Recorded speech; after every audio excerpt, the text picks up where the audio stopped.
You have probably heard that your ancestors had many beliefs, like for example they believed in gods or spirits or magic. But with more and more evidence, I don't think it's quite right to say that our ancestors believed in these things. In the same way, I don't think it's quite right to say that I believe in this cup.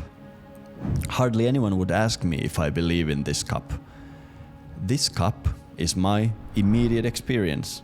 It's also your immediate experience. What do you say? Do you believe in this cup? I don't think it's the right question. It seems that spirits, or rather spirit, was part of our ancestors' immediate experience. And yes, we have evidence of it. Our confusion about our ancestors' beliefs is based on a very common but false assumption that we perceive the world as it is. This kind of thinking is called naive realism, because, well, it is naive. Most people are naive realists, either knowingly or unknowingly, and therefore ignorant of the fact that we don't just receive the reality with our senses, we create it. We are actively involved in the construction of our perceived reality. Our color perception is a wonderful example of it. One might expect that the colors we see are the properties of the world. But in fact, the science now knows that the colors you perceive depend on your language. For example, my mother tongue Finnish didn't have a word for blue until recently. We have many remnants of this in Finnish language. For example, we still call blueberry a blackberry. The reason is very simple. My Finnish ancestors couldn't tell the difference between black and blue, so it's a blackberry. The same is true in India. This blue guy is called Krishna. Krishna is a Sanskrit word for black. Seems blue to me. And it's not just a play on words. It really seems that they didn't see the difference between these colors. Homer, a Greek poet from the 8th century BC, described colors in a very precise and rich language. According to him, the sea was red, the sheep were also color of wine, honey was green as were the fearful faces of men, and the sky was often described as bronze. This is the psychedelic world of ancient Greece. This is an exaggeration, of course, but the principle is true. The idea that language affects reality is called Sapir-Whorf hypothesis, after its originators Edward Sapir and Benjamin Lee Whorf. There is an ongoing debate about the extent to which Sapir-Whorf is true. Nevertheless, it gives us the first clues about the world of our ancestors. They lived in the same world as we do, but they experienced it differently. The British philosopher Owen Barfield was one of the first to understand this. He was a very remarkable man in many ways. His contemporaries insist that if you had the privilege of meeting him, you were changed forever. He was considered to be the first and last Inkling. The Inklings, of course, were a literary discussion group in Oxford, England, associated with J.R.R. Tolkien and C.S. Lewis. Lewis, for example, was a sworn atheist before meeting Barfield. We know very well how that turned out.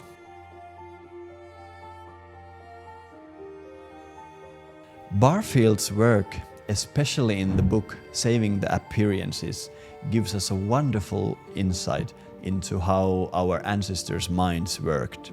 Basically, up until that time, the naive realism had wreaked havoc on academic thought.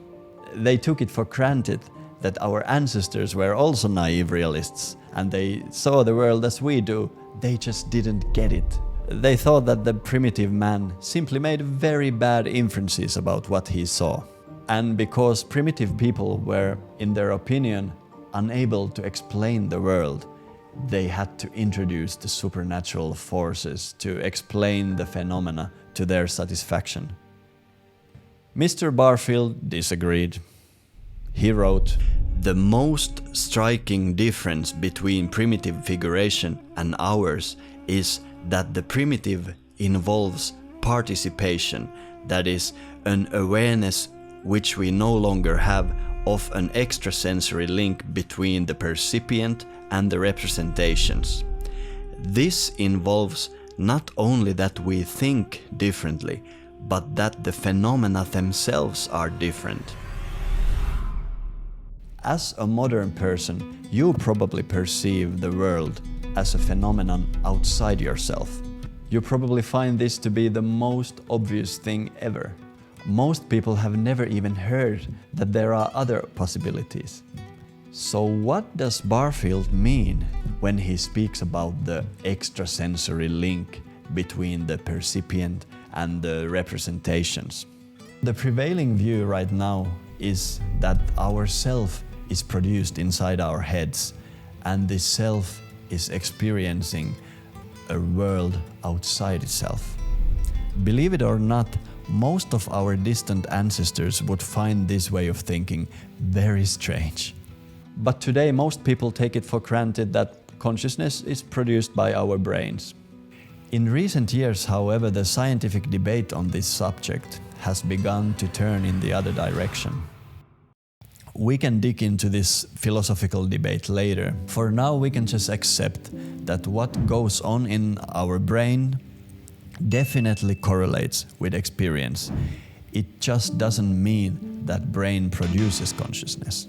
Correlation doesn't imply causation. That's the first thing they taught me in the philosophy of science class. In any case, if you told our ancestors that they are experiencing a world outside themselves from inside their heads, they would have very hard time grasping that idea. Similarly, we have very hard time understanding the extrasensory link between the self and the world that Owen Barfield was talking about. After a decade of lecturing on this topic, I've found out that the easiest way for a modern person to understand this is through the dream analogy. We don't stop often enough to appreciate the magic that happens to us every night. Yes, we dream, but there is something remarkable about dreams.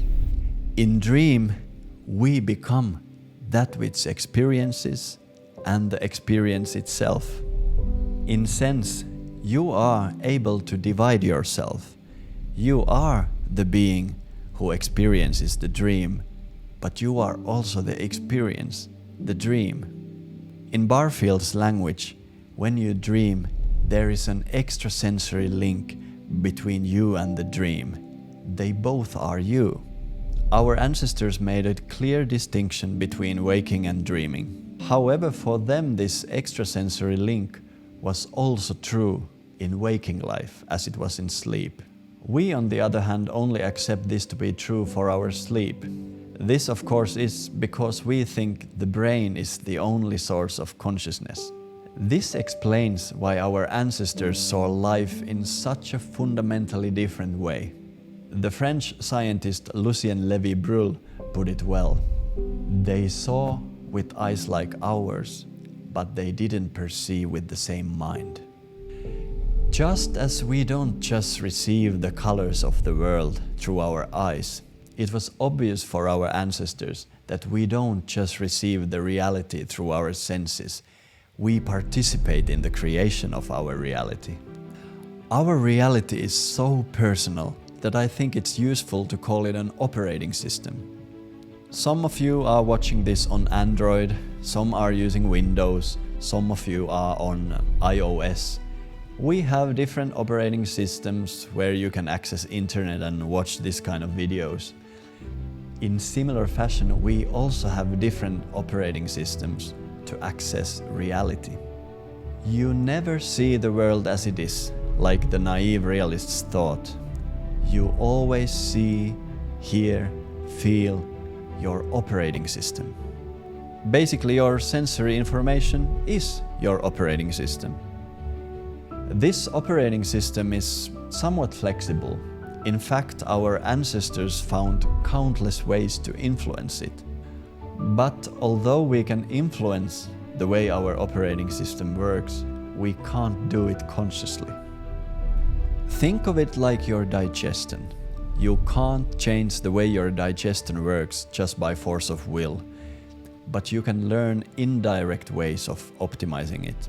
Our ancestors realized that if we want to optimize our operating system, we have to be able to tap into the very process that is responsible of creating our reality. They truly excelled at this. Countless ancient cultures perfected their methods, which is why I like to call their methods ancient science. As an example of this, let's have a look on the ancient Indian culture, because they were very familiar with these variants of operating systems. So far we have learned that there are two main variants of operating system. There is the operating system where the phenomena is outside the self, and there is the operating system where it's not outside the self. The ancient Indians called these the upward-looking and the outward-looking experiences. Sir John Woodroffe, in my opinion the most wonderful Western Orientalist of the 20th century, explained this very clearly.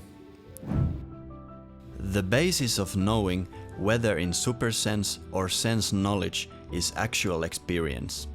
Experience is of two kinds, the whole or full experience and incomplete experience. In the first experience, consciousness is said to be upward-looking, that is, not looking to another.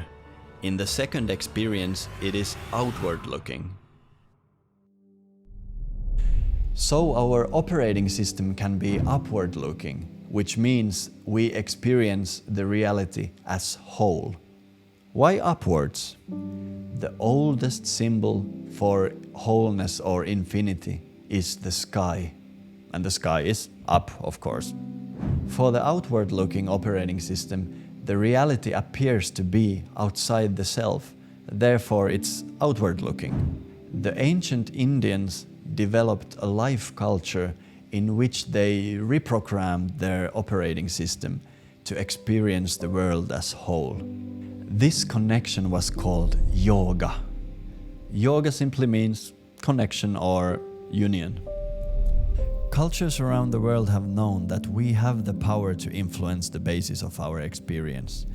The connection we experience with everything and the meaning of our life, these are the characteristics of our operating system. There are plenty of names given to these practices that preserve the connection or reconnect. Sometimes we call them religion, sometimes mythology, mysticism, tradition, and so on. I think we have misunderstood these practices for centuries. In my next video, I would like to go deeper into religions.